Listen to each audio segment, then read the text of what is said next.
Hi everyone, एक बार फिर से आप सभी का हार्दिक स्वागत करता हूं अपने आज के सेशन में। आज होने वाला है फिगर ऑफ स्पीच का पार्ट नंबर 2। कल हम लोगों ने पार्ट नंबर 1 कंप्लीट किया था, जिसमें मैंने आपको कुछ इंपॉर्टेंट फिगर ऑफ स्पीचेस बताए थे। आज उसी में से जो कुछ और इम्पोर्टेंट हमारे एग्जाम में पूछे जा सकते हैं, उनको हम लोग आज यहाँ पर करने वाले हैं। और बहुत सारे लोगों ने बोला था कि सर आपका पहला पार्ट बहुत अच्छा लगा, दूसरा पार्ट भी लेकर के आइएगा। तो मैं लेकर के आया हूँ और ये हाई टाइम है देखिए हमारे एग्जाम के लिए। अब और हम सभी जानते हैं कि यहाँ से तो प्रश्न बनना ही बनना है। हम लोग इसको करेंगे, उसके बाद में हम और आप जानते हैं कि सिंपल कॉम्प्लेक्स कंपाउंड सेंटेंस, यहाँ से भी 2 प्रश्न बनाए जाते हैं, ठीक है ना। उसको भी हम लोग एक अलग वीडियो में डिस्कस करेंगे, जहाँ पर आपको मैं नाउन क्लॉज, एडवर्ब क्लॉज और एडजेक्टिव क्लॉज बताऊंगा। क्योंकि अभी एक हाई टाइम है, हमारे पास समय कम है और हमें पढ़ना ज़्यादा है, तो हम लोग उन टॉपिक्स को कवर करेंगे जहाँ से प्रश्न बनेंगे ही बनेंगे, ठीक है। तो बिना किसी देरी के शुरू करते हैं। तो ये है हमारा पहला फिगर ऑफ स्पीच, सिनेस्थेशिया। इसके बारे में मैंने कल आपसे पूछा भी था कमेंट बॉक्स में, बहुत सारे लोगों ने जवाब भी दिया था। तो वहीं से हम लोग देखने वाले हैं कि सिनेस्थेशिया क्या है। बेसिकली अगर देखा जाए तो सिनेस्थेशिया जो है वो साइकोलॉजी में प्रयोग किया जाता है, ठीक है, और सिग्निफाइज द एक्सपीरियंस ऑफ 2 और मोर मोड्स ऑफ सेंसेशन। मतलब साइकोलॉजी में देखें तो ये जो हमारे 5 सेंसेस हैं, उनमें से 2 या 2 से अधिक सेंसेस का यूज होता है। लेकिन हम लोगों को साइकोलॉजी से मतलब नहीं, हम लोग लिटरेचर में बात करेंगे। तो यहाँ से देखेंगे हम लोग इन लिटरेचर, 1 मिनट प्लीज। हाँ, सारांश। तो हम लोग देख रहे थे, देखो सिनेस्थेशिया बेसिकली ये साइकोलॉजी में यूज होता है, जिसमें हम लोग साइकोलॉजी में देखते हैं तो 2 या 2 से अधिक सेंसेशन का यूज होता है। हम सभी जानते हैं कि हमारे पास 5 सेंस ऑफ ऑर्गन्स हैं। तो साइकोलॉजी में हम लोग 2 या 2 से अधिक सेंसेस का यूज करते हैं। लेकिन हम लोग पढ़ रहे हैं लिटरेचर, तो लिटरेचर में यहाँ से देखेंगे, in literature the term is applied to the description of one mode of senses in terms of another.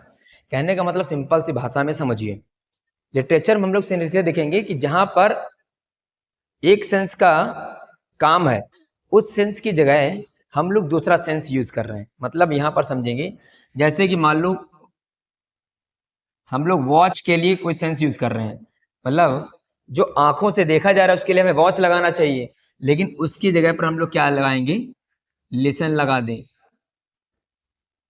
मतलब काम क्या है, आंखों से हमें देखना चाहिए, लेकिन हम आप आंखों से क्या कर रहे हैं, सुन रहे हैं। जैसे एग्जाम्पल के माध्यम समझेंगे, जैसे कि colour is attributed to sound. जैसे कलर को आपने किससे एट्रीब्यूट कर दिया, साउंड से कर दिया। ओडोर को किससे कर दिया, ओडोर को मतलब समझ रहे हैं, महक, महक को कर दिया कलर से। जैसे साउंड को किससे कर दिया, ओडोर से कर दिया। तो कहने का मतलब ये समझो, जैसे आपने गाना सुना होगा, आंखों से पिला दे रे और सजनी दीवानी। तो यार आंखों से कौन पिला देगा भाई, आंखें देखने के लिए, लेकिन आप आंखों से पिला रहे हो। तो कहने का मतलब ये है कि काम किसी सेंस, काम जो है वो किसी और सेंस का, और आप वहां पर यूज कर रहे हैं कोई और सेंस। तो यहां पर देखेंगे, देखो ओडोर जो है वो बेसिकली किसके लिए, ओडोर जो है वो स्मेल है, ठीक है। यहां पर काम कौन करना चाहिए, जो हमारा है नोज। और कलर, कलर को कौन पहचानेगा, सी, यानी कि ये काम किसका है, आई का है। बात समझ में आ रही कि नहीं आ रही। तो स्मेल के लिए नोज होना चाहिए, लेकिन स्मेल की जगह पर आप क्या कर रहे हैं, स्मेल के लिए आप यूज कर रहे हैं कलर, यानी कि कौन सा, सी, देखने वाला सेंस, यानी कि टच, स्मेल, है ना, टच, स्मेल, ये सब कैसे हैं, सेंसेस हैं। तो इन सेंस की जगह पर किसी और सेंस का यूज करना। जैसे यहाँ पर देखो वर्ड लगा है ब्राइट साउंड। अब ये ब्राइट चीज है, वो किससे, साउंड ब्राइट होगा क्या, नहीं हो सकता है। ब्राइट आंखें हो सकती हैं, ब्राइट कोई हम कह सकते हैं सीन हो सकता है, लैंडस्केप हो सकता है, लेकिन आप साउंड के लिए लगा रहे हैं ब्राइट। लेकिन यहाँ पर क्या होगा, लाउड साउंड होना चाहिए। लगा क्या है, ब्राइट साउंड। यहाँ देखेंगे, जैसे देखो यहाँ लिखा है स्वीट म्यूजिक। अब यार ये जो स्वीट लिखा हुआ है, ये बेसिकली किससे है, एसोसिएटेड है, टेस्ट। भाई कोई चीज हम टेस्ट करें तभी बताएंगे स्वीट है, शोर है ना। और आपने म्यूजिक को बोल दिया यहाँ पर स्वीट म्यूजिक, है ना। काम किसका है, टेस्ट का, और टेस्ट के पहले आपने यहाँ पर लगा दिया स्वीट। बात समझ रहे हैं। और म्यूजिक, म्यूजिक को क्या करना चाहिए, फील कर सकते हैं, ठीक है, लिसन कर सकते हैं। तो वैसे आपको समझना है, सिनेस्थेसिया का मतलब ये होता है कि काम किसी और सेंस का, और वहां पर यूज आप कोई और वर्ड कर रहे हैं, कोई सेंस कर रहे हैं, ठीक है ना, जैसे मैंने अभी आपको गाने के माध्यम से बताया। तो यहाँ पर आपको क्या समझना है, एक बार फिर समझ लो। In literature the term is applied to description of one mode of sense in terms of another, मतलब एक मोड जो है सेंसेशन का, उसे दूसरे के लिए हम अप्लाई करते हैं किसी और तरीके से, ठीक है। जैसे मैंने कलर को बताया था, कलर साउंड, ओडोर को कर दिया कलर से, साउंड को कर दिया ओडोर से, इस तरीके से। और जैसे एग्जांपल में आप देख रहे हैं स्पीक लाउड, कलर्स। अब कलर थोड़ी ना मतलब लाउड स्पीक करेंगे, कलर को तो देखा जा सकता है। जैसे ब्राइट साउंड, साउंड को भी ब्राइट हो ही नहीं सकता है। जैसे कि यहाँ लिखा है स्वीट म्यूजिक, तो म्यूजिक स्वीट कैसे हो सकती है, उसको क्या आपने टेस्ट किया है? नहीं। तो यहाँ पर टेस्ट वाला लगाए बैठे हैं किसके साथ? म्यूजिक के साथ, यानी कि लिसन है ना, सेंस जो हमारा लिसनिंग वाला, हेयरिंग, हेयरिंग सेंस, उसके साथ में लगाए हुए हैं। तो आई होप आपको ये बात समझ में आई होगी, ठीक है। तो चलिए आगे बढ़ते हैं। अभी आप ये देख रहे हैं यहाँ पर है हाइपरबोल, ठीक है, ठीक है। और एक आपका टर्म आएगा अंडर स्टेटमेंट। पहले हाइपरबल समझेंगे, फिर अंडर स्टेटमेंट समझेंगे। देखो हाइपरबल का मतलब आप सभी जानते हैं, ये एक्स्ट्रावेगेंट एग्जाजरेशन होता है किसी भी फैक्ट का या फिर किसी भी पॉसिबिलिटी का, ठीक है। मतलब कोई इंसिडेंट है, कोई पर्सन है, ठीक है, कोई फैक्ट है, उसको बहुत ज्यादा जो है एग्जाजरेट कर देना, बढ़ा चढ़ा करके दिखाना। जैसे आप सभी लोग जानते हैं, वो एक लाइन है ना, 10,000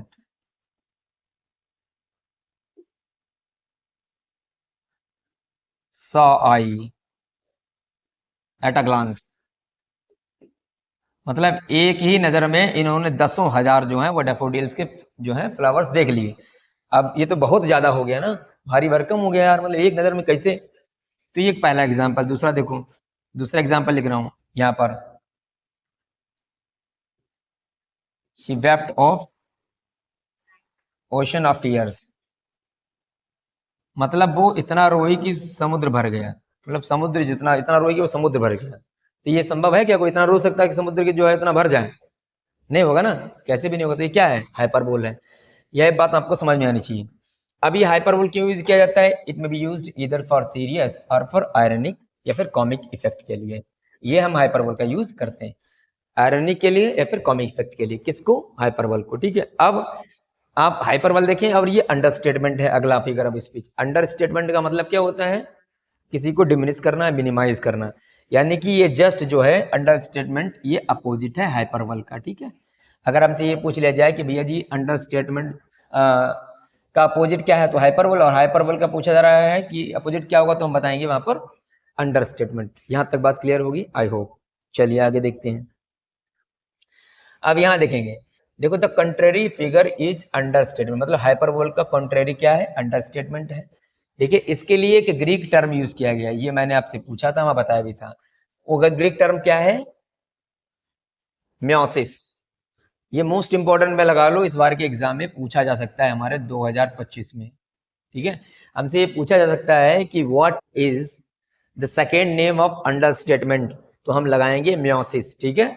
चाहे म्योसिस कह लो चाहे अंडर स्टेटमेंट कह लो, बात एक ही है। इसका मतलब क्या होता है? लेसनिंग, यानी कि किसी भी चीज को छोटा करना, कर्टेल करना, कंसाइज करना, ठीक है, डिमिनिश करना, मिनिमाइज करना, which deliberately represent something a very much less in magnitude or importance than it really is।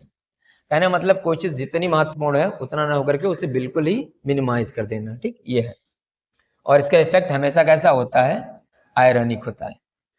अब एक बात समझू, ये हमें समझ में आ गया कि अंडर स्टेटमेंट का दूसरा नाम क्या है? म्योसिस है। और अंडर स्टेटमेंट किसका अपोजिट है? तो हमने आपको बताया था ये हाइपरबोल का है। अब यहां समझो, ये मोस्ट इंपॉर्टेंट है, अंडर स्टेटमेंट की एक और फॉर्म है जिसे हम बोलते हैं लिटोटस। तो अगर हमसे ये पूछ लिया जाए what is the second name of under statement, तो हमारा आंसर क्या हो जाएगा? यहाँ पर सेकंड फॉर्म क्या होगी? लिटोटस होगी, ठीक है। तो इसको लगा लूँ इंपॉर्टेंट में 2025 के लिए, ठीक है, याद रखिए। लिटोटस भी एक फिगर ऑफ स्पीच है। इसका मतलब क्या होता है? प्लेन, ठीक है, या फिर क्या होता है? सिंपल होता है। तो ये हमसे पूछा जाता है कि what is the mean of litotes in Greek language, तो हो जाएगा प्लेन या फिर सिंपल हो जाएगा, ठीक। अब इसमें क्या कह रहा है? देखो, the assertion of an affirmative by negating its contrary. कहने का मतलब ये समझो कि मतलब हम निगेटिव बोलेंगे, ठीक है, अफर्मेटिव निकलेगा यहाँ पर देखो, assertion of an affirmative by negative, negative मतलब निगेटिव के थ्रू हम क्या दिखाना चाहेंगे, अफर्मेटिव। तो जैसे हम और आप सभी लोग पढ़ते हैं ना कि भाई ट्रांसफॉर्मेशन में, है ना, कि अगर अफर्मेटिव सेंटेंस है तो उसका इंट्रोगेटिव निगेटिव बनेगा, वैसे ही। तो इसमें आपको ध्यान क्या देना है, मैंने आपको कल बताया था कि नॉट या नो लगा देंगे, ठीक है, तो और मतलब डबल नेगेटिव कर सकते हैं, उसको भी यूज कर सकते हैं हम लोग हैं। तो यहाँ लिखा है देखो, he is not the brightest man in the world. अब हम ये कह रहे हैं कि वो ब्राइटेस्ट मैन नहीं है इन द वर्ल्ड में, तो मीनिंग क्या हुआ, वो क्या है, स्टूपिड है। मैं ब्राइटेस्ट मैन नहीं तो मतलब क्या हुआ, स्टूपिड है। जैसे मैं यहाँ पर लिख दूं और एग्जाम्पल के माध्यम से, जैसे मैं कह दूं आई एम नॉट हैंडसम, तो इसका मतलब क्या हो जाएगा भाई, हम ये सीधा नहीं कह रहे हैं कि भाई मैं हैंडसम नहीं हूं, तो इसका मतलब क्या, मैं ये कहना चाह रहा हूं कि मैं अगली हूं। बात दिमाग में आ रही नहीं आ रही, इस तरीके से कहने का मतलब हम निगेटिव यहां पर लिखें, लेकिन इसका अफर्मेशन में आएगा आंसर। तो आई एम नॉट हैंडसम का मतलब क्या हो जाएगा भाई, आई एम अगली, है ना। जैसे मैं कहूं यहां पर लिख दूं कि आई एम नॉट स्टूपिड, तो इसका आंसर क्या हो जाएगा, आई एम इंटेलिजेंट। मतलब निगेटिव में अफर्मेशन आएगा। बात समझ में आ रही कि नहीं आ रही। तो इसमें आप ध्यान देना कि इस तरीके का नॉट वर्ड लगा होगा और उसके साथ में उसका अपोजिट वर्ड सामने लगा होगा, तो और उसका आंसर हमेशा कैसे में आना चाहिए, पॉजिटिव में आना चाहिए। तो वो वहां पर हो जाएगा आपका लिटोटिस या फिर अंडर स्टेटमेंट, ठीक है। अंडर स्टेटमेंट करके बोलेंगे, लेकिन उसका अफर्मेशन आएगा, निगेटिव में अफर्मेशन आएगा। आई होप यहाँ तक बात समझ में आई होगी। नहीं आया तो एक और समझ लो, जैसे मैंने यहाँ पर लिखा he is not a thief, तो मतलब यहाँ क्या हो जाएगा, मैं अगर कह रहा हूँ कि वो चोर नहीं, तो फिर इसका मतलब मैं क्या कहना चाह रहा हूँ, मैं ये कहना चाह रहा हूँ कि वो एक अच्छा आदमी है। लेकिन मैंने लिखा क्या है यहाँ पर निगेटिव में, he is not a thief, वो चोर नहीं है। बोला मैंने निगेटिव में, लेकिन आंसर किस में आ रहा है, अफर्मेटिव में। यानी कि इसका मतलब क्या होगा, वो चोर नहीं है, तो मतलब वो एक अच्छा आदमी है, ठीक है। आई होप ये बात आपको समझ में आई होगी। आगे देखते हैं। अब है देखो कॉन्सोनेंस, ठीक है। अभी आपको डिफरेंशिएशन पकड़ना है कॉन्सोनेंस में, एसोनेंस में और एलिट्रेशन में, ठीक, ये आप समझ लो। देखो इसमें क्या होगा, रिपीटेशन ऑफ सीक्वेंस ऑफ 2 और मोर कॉन्सोनेंट्स। बात समझ में, रिपीटेशन होगा, किसका होगा, 2 या 2 से अधिक कॉन्सोनेंट साउंड का रिपीटेशन होगा। लेकिन ध्यान रखना है, but with the change in the intervening bowls, consonant के बाद में बाउल साउंड जो आते हैं उनका भी चेंज होना बहुत जरूरी है। कॉन्सोनेंट रिपीट होता रहेगा, साउंड रिपीट होता रहेगा, लेकिन उसके साथ साथ में जो बाउल साउंड्स आएंगे वो भी चेंज होते रहेंगे। जैसे हम सभी जानते हैं ए, ई, आई, ओ, यू, ये सब क्या है, हमारे बाउल साउंड्स हैं। तो मान लो पहले में, जैसे मैं यहाँ बता रहा हूँ, जैसे मैंने लिखा यस, ठीक है, सीजन मैंने लिख दिया, फिर मैं लिख दे रहा हूँ यहाँ पर समर लिख दिया, ठीक है, फिर मैंने यहाँ पर लिख दिया सोवर लिख दिया, और फिर मैंने यहाँ पर लिख दिया सिंपल। अब यहाँ समझो ऐसे, देखो यहाँ पर भी यस रिपीट हो रहा है साउंड, यहाँ पर कॉन्सोनेंट साउंड रिपीट हो रहा है, यहाँ पर भी कॉन्सोनेंट साउंड रिपीट हो रहा है, यहाँ पर भी हो रहा है।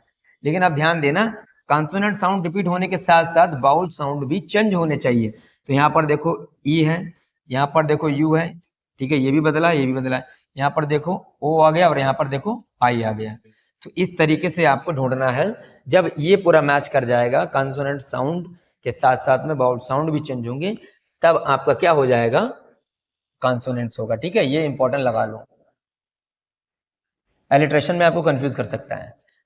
अब जैसे यहाँ पर लिखा हुआ, देखो एक एग्जांपल है, देखो लीव, लव, लीन, एलोन, पीटर, पैटर। तो यहाँ पर देखो एल साउंड रिपीट हो रहा है, यहाँ पर भी, यहाँ पर भी, लेकिन एल के बाद यहाँ आई है, यहाँ ओ है, ठीक है, और यहाँ पर ई है, ठीक है, यहाँ पर देखो पी है, यहाँ पर भी पी है, लेकिन यहाँ आई है, यहाँ पर ई है। तो consonant sound with change of vowel sounds, ठीक है, ये होना चाहिए। तब आप अगला हम लोग देखने वाले हैं, देखो एसोनेंस। बेसिकली एसोनेंस के बारे में हम और आप सभी जानते हैं। इसमें क्या होगा कि identical reputation of vowel sounds होगा, लेकिन ध्यान ये रखना है बाउल साउंड का तो होगा, कहाँ होगा, स्ट्रेस्ड सिलेबल में होगा, ये ध्यान रखना। एग्जाम में क्या कर सकते हैं, यहाँ पर अनस्ट्रेस दे सकते हैं, अगर मान लो इसके बारे में पूछा जा रहा है, तो आपको ध्यान क्या रखना है, स्ट्रेस्ड सिलेबल होगा। दूसरी बात क्या होगा, कॉन्सोनेंस में हम देख रहे थे कि इंटरवेनिंग बाउल साउंड होने चाहिए थे, यहाँ पर देखे थे आप, इसमें क्या होगा, इंटरवेनिंग कॉन्सोनेंट साउंड होना चाहिए था। बाउल साउंड रिपीट होगा, उसके साथ साथ में कॉन्सोनेंट साउंड भी रिपीट होना चाहिए, वहां पर आपका हो जाएगा एसोनेंस। ठीक है, इस एग्जाम्पल के माध्यम से देखते हैं। देखो यहाँ पर पहले पढ़ दे रहा हूँ, फिर आपको स्टेट्स लेवल के तरीके से पढ़ के बताऊंगा। लिखा है the fleet of sheep creep beneath the steep. अब यहाँ देखो, the fleet of sheep creep beneath the steep. अब आप यहाँ देख रहे हैं, देखो यहाँ पर ये स्टेज में आ रहा है, ये भी स्टेज में आ रहा है, ये भी स्टेज में है, ये भी है, और ये लास्ट वाला भी स्टेज में है।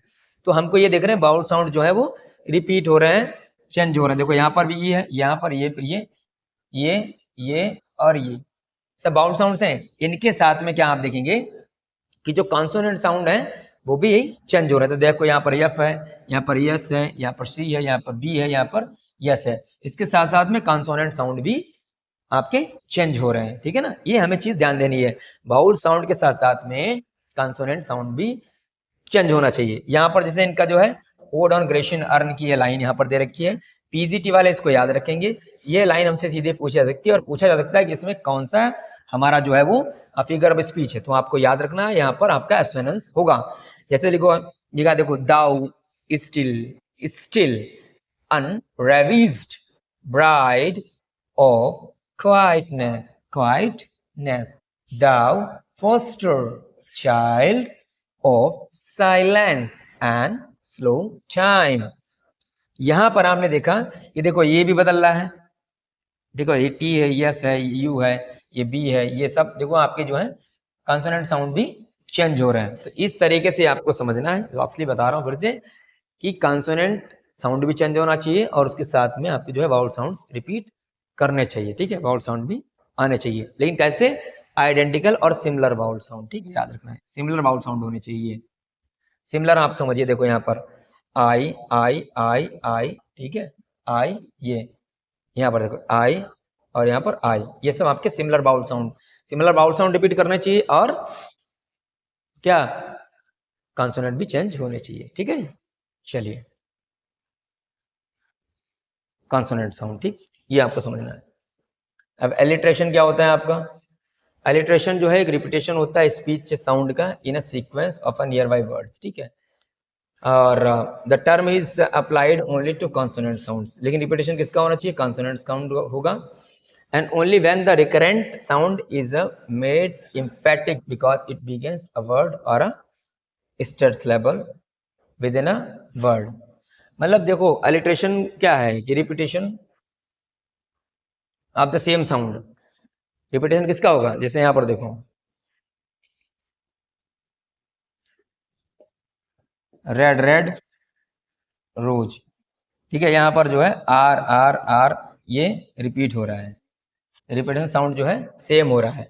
तो कहने का मतलब आप समझो, जब अधिकतर जो है एक ही लेटर बार बार साउंड जो है रिपीट हो रहा हो, उसमें कोई इंटरवेनिंग का कोई ध्यान नहीं देना आपको है, केवल अगर लेटर जो है बार बार रिपीट हो रहा है तो वहां पर अलिट्रेशन हो जाएगा। जैसे अगला एग्जाम्पल देखो, यहाँ पर लिख रहा हूं मैं,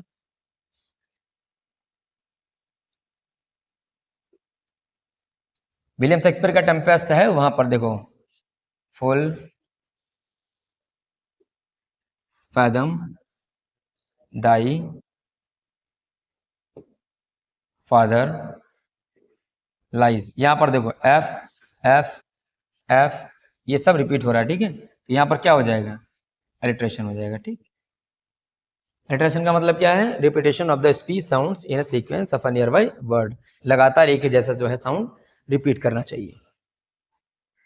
आगे देखते हैं, ये लास्ट हमारा है जिसके बारे में आप देखते हैं यहाँ पर पैथेटिक फैलासी है। पैथेटिक फैलासी ये टर्म दिया जॉन रस्किन ने। इसमें क्या देखेंगे, इसमें देखो जो हमारी ह्यूमन इमोशंस होती हैं या फिर जो क्वालिटीज होती हैं वो हम इन एनिमेट ऑब्जेक्ट को दे देते हैं, नेचर को दे देते हैं या फिर एनिमल्स को दे देते हैं। ठीक है, क्या बात समझ में आई। पैथेटिक फैलासी में क्या होता है, जितने भी इन एनिमेट ऑब्जेक्ट्स होते हैं, एनिमल हो नेचर हो, ठीक है, उन सबको हम ह्यूमन एट्रीब्यूशन दे देते हैं, ह्यूमन क्वालिटीज उनके अंदर दे देते हैं। जैसे यहाँ समझना एग्जाम्पल में, the sun was smiling down upon him. तो देखो ये स्माइल करना तो हम लोगों का काम है, लेकिन यहाँ पर सन को क्या रिप्रेजेंट किया गया, सन स्माइल कर रहा है। ठीक है, जैसे रेन ड्रॉप्स वेप्ट, अब रोना किसका है, रोते तो हम लोग हैं, ह्यूमन बींग्स रोते हैं, उनका एट्रीब्यूशन दिया गया है रेन ड्रॉप्स को। तो यहाँ पर ये आप देख रहे हैं। अब विंड जो है श्रिक्ड एंड क्राइड। अब देखो विंड थोड़ी ना क्राइड करेगी, ठीक है, लेकिन विंड को यहाँ पर ह्यूमन एट्रीब्यूशन दिया गया, क्राइड तो हम लोग करते हैं ह्यूमन बीइंग। द एंग्री सी, अब सी देखो ये बेसिकली नेचर है।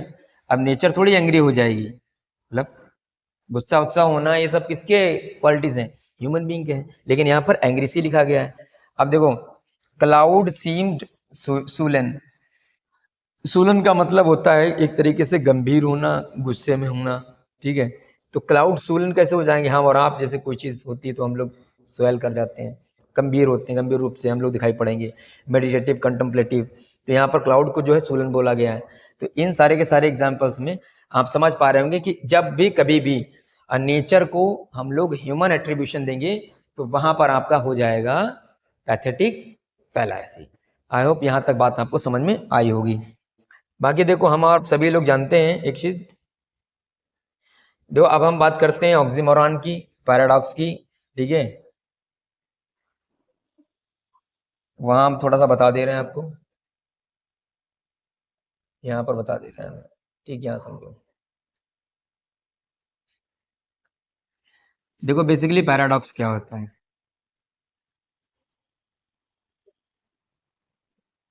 पैराडॉक्स में मेन क्वालिटीज क्या होती है, नंबर 1 ये सेल्फ कंट्राडिक्टरी होगा।